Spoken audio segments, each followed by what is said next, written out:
Hey, tonight we're going somewhere cold, loud, and covered in questionable stains. Somewhere that'll make your morning coffee and hot shower feel like luxury beyond belief. You're about to wake up in a medieval castle. And yes, you're already sticky. Close your eyes. Get comfy. Let your body settle. Take a slow, deep breath and exhale. You're not here anymore. Congratulations. You've just woken up in 14th century Europe and you smell like a goat. The first thing you notice isn't what you see, it's the air. Thick, musky, and sharp. It's a pungent cocktail of sweat, old wool, animal dung, burning tallow, and something else, sour, maybe? Like milk that gave up.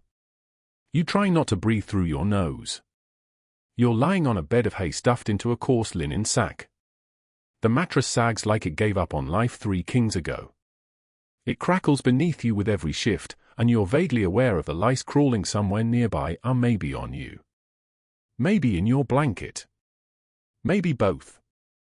You glance around. Stone walls, uneven and cold. No windows, just narrow slits that let in a little light and a lot of cold air. There's a draft, and the fire in the hearth is mostly smoke. You pull your woolen tunic closer, which, fun fact, hasn't been washed in, you don't want to think about it. Let's talk about that smell. That's not just you. That's everyone. Hygiene in the medieval world is generous with its definitions. Baths? Rare. Soap? If you're lucky. Deodorant? Doesn't exist. Perfume? Only if you're rich, and even then it's made of crushed flowers and whale vomit. You stand up, your bare feet hitting the cold flagstone. Ouch! No slippers here. The floor feels damp. It always feels damp. You tiptoe across the room toward the wooden door, careful not to step on the rats. Yes, rats. This is a castle. The noble kind. But the rats? They're nobles too, and they go where they please. You open the heavy door with a creak, and outside the hallway is dim and smoky. Torches flicker on the walls, casting long shadows. The air is filled with the sound of clanging pots, barking dogs, and shouting servants. Everyone's busy. Everyone's stressed. You're not entirely sure what your job is today, but you know it probably involves either animals or chamber pots. Your stomach growls. Time for breakfast. You follow the scent of something vaguely edible and find yourself in the Great Hall. The ceiling towers above you, beams blackened from years of smoke. You sit on a long wooden bench and stare down at your food, a slab of coarse bread, a chunk of hard cheese, and a soup that looks suspiciously like hot water with a turnip in it. You chew slowly, grateful for the bread, which at least doesn't move. Someone sneezes nearby, violently. No one covers their mouth. Germ theory won't exist for another 500 years, so that's just flavor. You sip your weak ale, because water? Water is terrifying. It's rarely clean and might give you dysentery before lunch. Beer and wine are safer. Even kids drink it. You burp, quietly. Medieval manners. Let's talk about washing. You think maybe today's a bath day, but that doesn't mean what you think. If you're lucky, you'll get a wooden tub of lukewarm water someone else used before you. You'll sit in it awkwardly while servants pour more water over your head. Maybe they'll add herbs to mask the smell.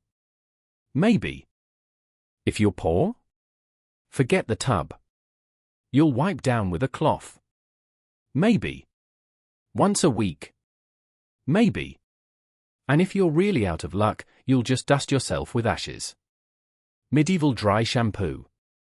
Your skin itches under layers of wool, linen, and more wool. Your undergarments? Unwashed. Because washing them weakens the fabric, or so people say.